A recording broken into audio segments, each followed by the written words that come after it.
నమస్కారం ఫ్రెండ్స్. ఒక అడవిలో మాన్సూన్ వర్షం బలంగా పడుతోంది. చెట్ల ఆకుల కింద ఒక చిన్న పక్షిపిల్ల ఒంటరిగా వణుకుతూ ఉంది. అది తల్లి లేకుండా, రక్షణ లేకుండా పూర్తిగా అనాథ అయింది. అప్పుడక్కడికి ఒక గాయాల ముద్రలతో ఉన్న అనాథ కుక్క వచ్చింది. సాధారణంగా కుక్క ఒక పక్షిని వేటాడాలి, కానీ ఆ రోజు దాని హృదయం వేరేలా స్పందించింది. ఆ చిన్న పక్షిపిల్లను చూసి దాన్ని దాడి చేయకుండా తన దగ్గరికి తీసుకుని తన శరీరపు వేడితో కాపాడింది.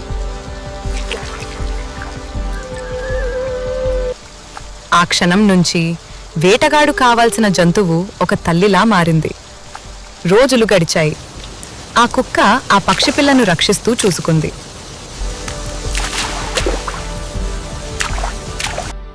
అప్పుడు అందరికీ ఒక నిజం అర్థమైంది.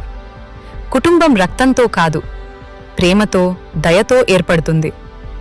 మనసులో కరుణ ఉంటే ప్రపంచంలో ఎక్కడైనా ఒక ఇల్లు దొరుకుతుంది.